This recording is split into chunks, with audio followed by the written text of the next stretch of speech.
أشهد أن لا إله إلا الله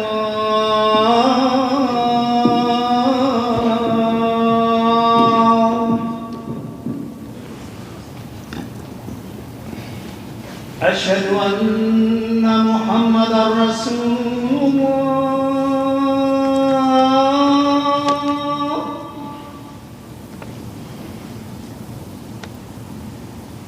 أشهد أن محمدا رسول الله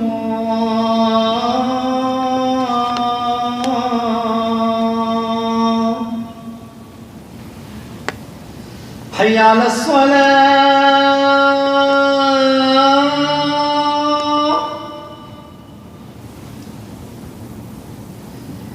حي على الصلاة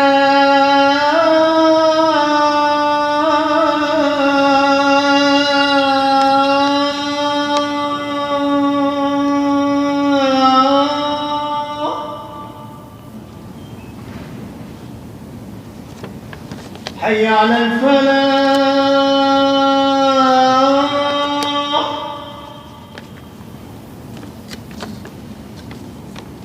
حي على الفلاح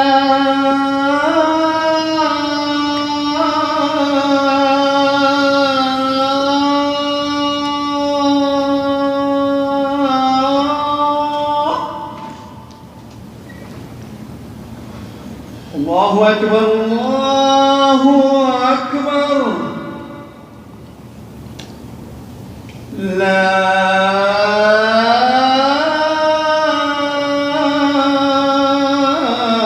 إله إلا الله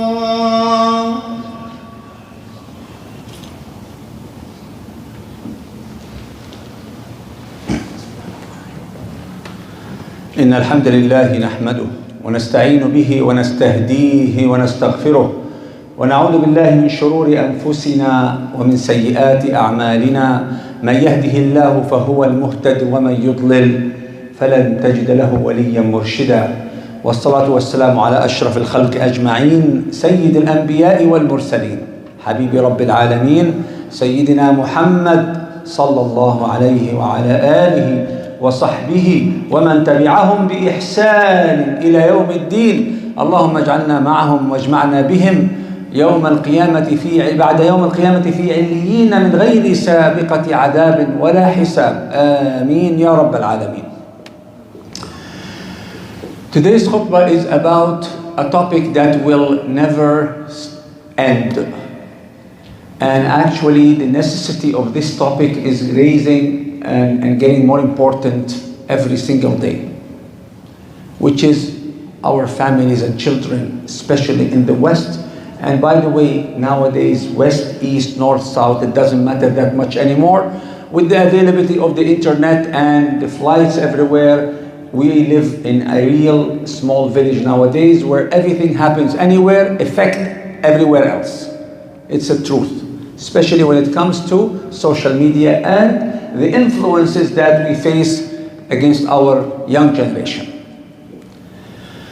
So I'll try to be more specific in problems and solutions, because in this masjid and in any masjid you go to, if you ask the people in charge, especially the imam, he will tell you how overwhelmed we are in receiving the complaints every single day, almost every single hour, about raising our children, especially here in Canada. The challenges, what to do. We did everything we can. It's not working. Shall we go back home? If that is a possible solution. Some can't even move. They don't have a place to go to. And back home is not always heaven. So we're trying to highlight few points. But before I highlight few points here, I have to tell you one news. That the solution is available. And it's not difficult. And we are responsible in front of Allah Azza wa Jal for our families. قِفُوهُمْ إِنَّهُمْ مَسْئُولُونَ كُلُّكُمْ رَاعٍ وَكُلُّكُمْ مَسْئُولٌ عَنْ رَعِيَّتِهِ. All of you are responsible for the people that you are responsible for. يَا أَيُّهَا الَّذِينَ آمَنُوا قُوا أَنفُسَكُمْ وَأَهْلِيكُمْ نَارًا. وقودها الناس والحجارة. O you mu'mins, protect yourselves and your family from the hellfire. So the responsibility is 100% on your shoulder, my shoulder, towards our young ones. 100%. And alhamdulillah Rabbil Alameen, the solution is there. But we have to have the knowledge and the will. With the will of Allah, with the guidance of Allah, we can do it inshallah. And another fact, this challenge has been there all life long. From the time of Adam alayhi salam till the end of the dunya.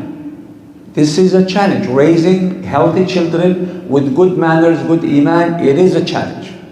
That's why if we don't know about it, I mean, how can we decide to become fathers and mothers if we are not able to carry this challenge and face it? So I will summarize the khutbah title with Bina al-Hawiyya, building the identity. This is a major, one of the challenges, but this is a major one, especially for our children here in Canada. Who am I? Am I an Arab? Am I an Afghani? Am I a Pakistani? Am I a Muslim? Am I a Canadian? Am I everything altogether? My culture, is it the Western, the Eastern? My thoughts, my habits, my beliefs, my likes and dislikes. This is a challenge. All of this together builds what we call the identity, which means who you really are. Who am I? Inside and out. And this who am I, who you are, will reflect upon your actions, your understanding, your knowledge, your interaction with your society. And it is important to know who we are, because that tells a lot about where we're going from here. From now you have to decide whether you want to go to Jannah or you don't want to go to Jannah. And your children, do you want them to be in paradise as well or not? So it is the identity building up. So what we see, that we are losing the compass. Most of us get so busy with day-to-day lives. Day and night, putting food on the table is a major thing. Paying the bills, another major thing. The rent or the installment of the house, the work, the career, and then social life. The compass is not always being realized or visualized. The target of life. So to know the solution, which I told you, it's not difficult, it's easy if we want to make it easy. First of all, let's know why we are here on this planet. Why are we created from day one? أعوذ بالله من الشيطان الرجيم وما خلقت الجن والإنس إلا ليعبدون. Indeed, I only created jinn and people and ants for one purpose, to worship Allah Azza wa Jal. And the word ya'budun, worship, it doesn't only mean salah, siyam, hajj, umrah, sadaqah. No, these are the basic, ritual, important elements of the worship. But the fruit of this worship, the day-to-day, from the time you wake up until you sleep, you are in the action of worship. Implementing what Allah Azza wa Jal wants you to implement on your daily life. This is the real ibadah. So we're not just created to pray and fast. We are created to live and love Allah, love our deen, and live according to what pleases Allah, and stay away from anything that unpleases Allah or pleases shaitan. This is ibadah. So let's focus on our main real target. We are created to please Allah, to live according to Allah's rules and regulations, not shaitan rules and regulations. And if we do this, your problems are solved. It doesn't mean you're going to live problem-free, but you will be able to deal and manage the problems that you're going to face. Muhammad ﷺ was from one challenge to another, but he always managed the challenges. Always. And his seerah is one of the best things that you need to learn and teach it to your children so we can know how to deal with each challenge that we face. The identity. So number one is we sit with our families, with ourselves first, and then our families and our children, and we put a target. We are here alive on this earth to please Allah, to be the best ibad, servants of the deen of Allah Azza wa Jal. If this is in our minds 24/7, it will give you the second point. If you are the one who breathes in and out, you breathe in and out the fact that I am here on this dunya to perform the ibadah, the real ibadah of Allah, what will happen? The second point. So now we know the target. The second one is we have to learn how Allah wants us to live. And Muhammad ﷺ is our best example, the only best example that we need to learn his life. And I'll give you some examples. If someone tells me, okay, dealing with children, we go to the Prophet Mohammad ﷺ life story and see how he dealt with his children. You learn all lessons you need. Everything he did, everything he said, Muhammad ﷺ is there for us to learn from. How many times he used to hug them, kiss them, his children and his grandchildren. How he dealt with their shortcomings. Everything is there for you. It's up to you. It's up to me if I want to learn or just go explore by myself and do a trial and error and then face whatever I face. So after knowing our target, brothers and sisters in life, we have to know exactly what Allah wants from us to do, so to live happy, die happy, resurrect even happier. Without the knowledge, we will not be able to deal with any challenge. And the first word that Allah have revealed on Muhammad ﷺ was Iqra, read. And here it's a symbolic of knowledge, learn.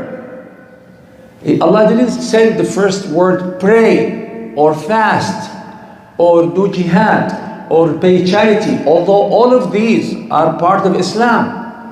The first word was read, and that means learn. So this is our second point. After putting the target, the second, learn your deen. And don't think you know enough. Nobody knows enough. Learn every single day what Allah told me to do so I can live happy. Even if I'm poor, I can be happy. Even if I'm sick, I can be happy, successful. Material things are secondary. You generate happiness. So the third point, values in our lives, especially for the children. What is the most valuable assets that your kids have in their belief system as something that part of their identity? Is it Allah Azza wa Jal? Is Allah number one in their life? If yes, congratulations. You did a great job as a father. Is Allah number one in their life? Is Muhammad ﷺ is the number one good human example in their life? Do they know him? Do they love him? Do they love Allah and Muhammad ﷺ? One of the companions came to Rasulullah and said, Ya Allah, I don't have nothing to offer to Islam except the love to Allah and Muhammad. And Muhammad ﷺ told him, you know, good, glad tidings news. Of course, I'm just summarizing the hadith. You're going to be with the one you love, Yawm al-Qiyamah. That is a great thing to achieve. And if we have kids here studying Quran, and when we ask about their values, their qiyam, no, seldom they will say Allah and Muhammad ﷺ. What about Islam? Do they know what Islam means? Do they know that Islam means submission? We used to hear that Islam from salam, salam is peace. Yes, peace is part of Islam. And the word salam, Islam, have a lot of derivatives. But the real meaning, the one and first meaning is submission to Allah. If me and you know this, Our children should know this. You're a Muslim. Yes, I am. Do you submit yourself to the will of Allah Azza wa Jal?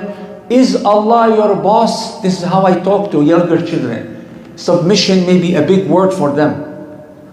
Is Allah your boss? If you know that Allah told you to take care of your mother and father, it's not an option. It's not up to you as a Muslim. You have to look after your father and mother. You have to look after your studies. المؤمن القوي خير أحب إلى الله من المؤمن الضعيف. The powerful mu'min is better and more close to Allah, more beloved to Allah than the weaker Muslim in every type of power and strength. Your health. Why tattoo is haram? A lot of kids just say, well, because Quran says it's haram. Why it's haram? Teach them the wisdom behind it. Because you don't own your body. Allah owns it. This concept has to be fixed. Your body. You don't say, this is my hand. I can cut my hand. I can put tattoo in my hand. This is my lungs. I can smoke as I want. I can drink as I want. I can hurt. No, you cannot. You are a Muslim. You have to submit to the will of Allah. Allah gave you this as an amana. As an amana. You take care of it. And your body, Yawm al-Qiyamah, your body will talk to Allah Azza wa Jal without your permission and will complain. Oh Allah, you gave him this hand, so it will perform wudu, it will give to the poor, it will shake hand with brothers in Islam, but he used it to beat people, to bully others, to steal money. Oh Allah, please punish him because he misused me. The hand will talk. We all know this. Our children need to know this. The lungs will talk. Everything will talk. And you cannot stop them. Why? Because this is a loan. Allah gave you your body and Allah takes it back from you, and it's up to you to manage it right. So we spoke about putting the target of our life to fix our problems. Second, to have Allah Azza wa Jal, Islam and the rule, learn about Allah, learn knowledge. Put your children in Islamic schools, full time. If you can't, part time. If you can't, it's a big problem. You have to. Online, Islamic school every single day. And we spoke about pouring in their hearts, implanting the seeds of values and qiyam. Allah, Muhammad sallallahu al-Islam, al-akhlaq, manners. A lot of our young generation, they separate between Islam or ibadah or religion and manners. They think manners, we just follow the law. No. We have to tell them. Muhammad sallallahu said, إِنَّمَا بُعِثْتُ لِأُتَمِّمَ مَكَارِمَ الْأَخْلَاقِ I was only sent to complete, to fulfill the akhlaq, the best of akhlaq, the best of manners. So when a child is told not to lie, not to bully, not to miss salah, not to yell, not to push around, not to be dirty, they have to be clean. We have to link this to the value, to Allah and Muhammad sallallahu alaihi wasallam, to what they are. You tell your daughter, you are wearing hijab. If someone sees you throwing a bottle in the park, they are not going to blame you. They don't know you. They're going to blame your deen, your Islam. You are example of Muslims. And by the way, for our young sisters wearing hijab, mashallah, tabarakallah, I hear a lot of feminism going on among the sisters as well. Sisters are talking a lot, especially now it's very hot, that why we are wearing hijab, men don't wear hijab, especially young generation. And they are looking for answers. It's our role to give them the answer. And I tell them in some of the classes, wallahi, we envy you. We are jealous of you wearing the hijab and we're not. And if we want to talk about equality, some men can say, why we are not equal? We want to wear hijab. Why? Because wearing hijab means you are taking hasanat 24 hours without doing anything except with putting a piece of cloth to cover your beauty in front of strangers. compared to other actions, to jihad, to infaq, to come to the masajid and halaqat al-ilm, to do a lot of, jum'ah wa jama'at. This action is much easier in a way. You, sister, the younger and older, you are blessed with this hijab. When you walk, you're not only following the orders of Allah Azza wa Jal, and you're showered with hasanat, provided your intention is for Allah. This is very important. Not only that, you are a da'iyah without talking. Any of us brothers, when we walk in the street or talk to people, nobody can say, oh, he's Muslim. A lot of people now are brown, darker, whiter, blonde. We have mixed with a beard, without a beard. So we only have, if we want to make da'wah, we really have to go talk to people about Islam. But you, sister, with your hijab, you're doing a silent, effective da'wah. You're raising a question in the community, why she's wearing like that. And if they can ask you, alhamdulillah, if they cannot ask you and they're looking for haqq, they're gonna go ask Mr. Google, why certain people wear this way? And this question led so many people to Islam. Just by looking at someone who's wearing hijab in the middle of the summer, it's so hot and everybody wants to almost wear nothing because it's humid. And this sister chose with good iman to cover herself to please Allah Azza wa Jal and follow the order of Allah Azza wa Jal. So that is already an identity that this sister is putting in front of others.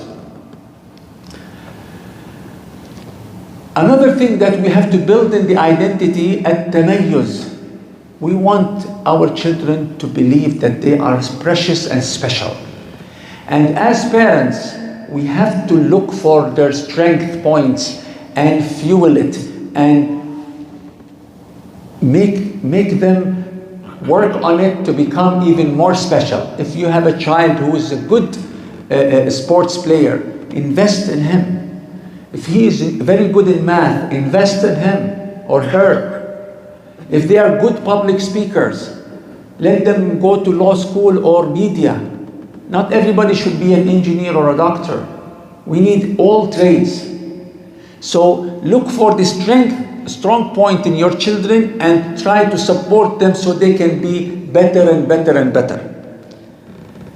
We have other points to cover. For now, let's take the break of Jum'ah. أقول قولي هذا وأستغفر الله لي ولكم فيا فوت المستغفرين أستغفر الله.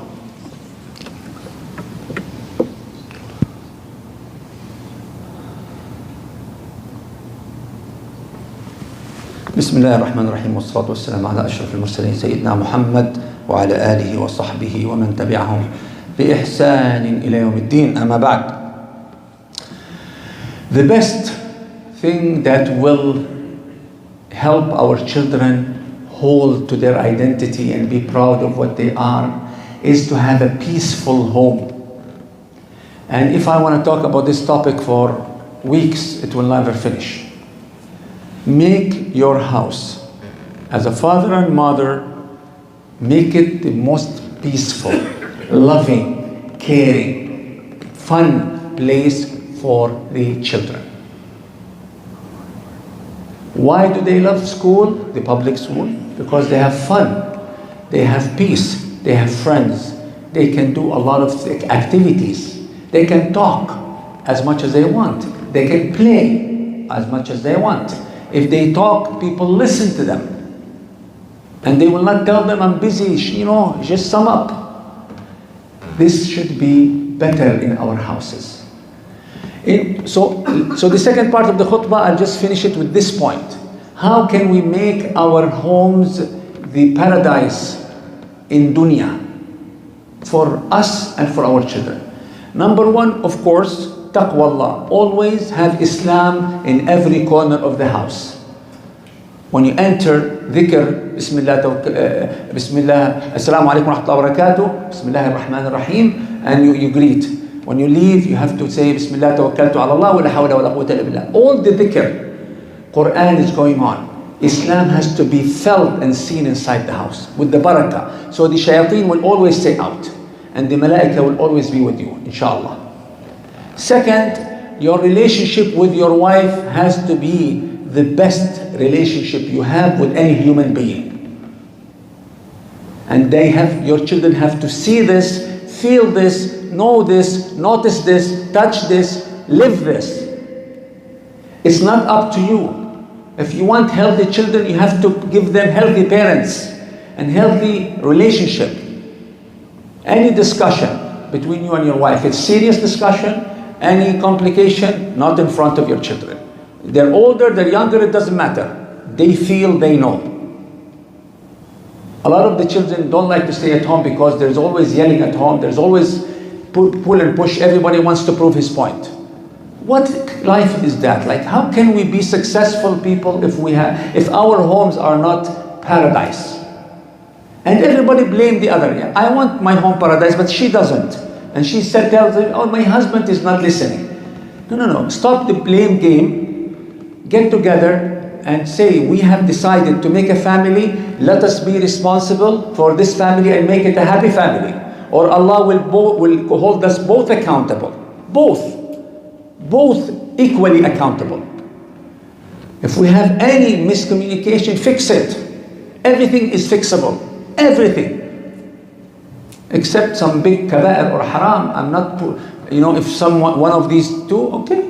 فَإِمْسَاكٌ بِمَعْرُوفٍ أَوْ تَسْرِيحٌ بِإِحْسَانٍ. You stay together the way Allah wants, or leave each other the way Allah wants. But to live in problems day in, day out, yelling, pushing, the kids will just learn nothing from you. Whatever you say, it gets from one ear, goes out from the other ear. Why? You're not giving a good example.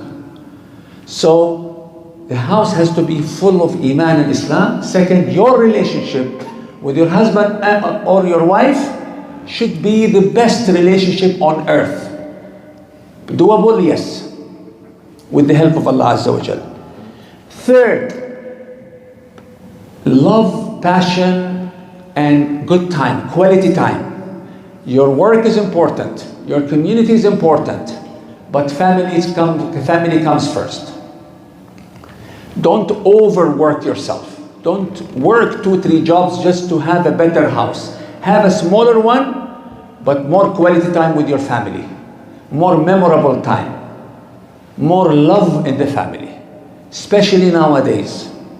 You don't want them to look for love outside your house. You don't know what kind of love they will find. Please, brothers and sisters, and I'm telling this to myself as well, I'm a parent. Wallahi, the challenges are getting bigger.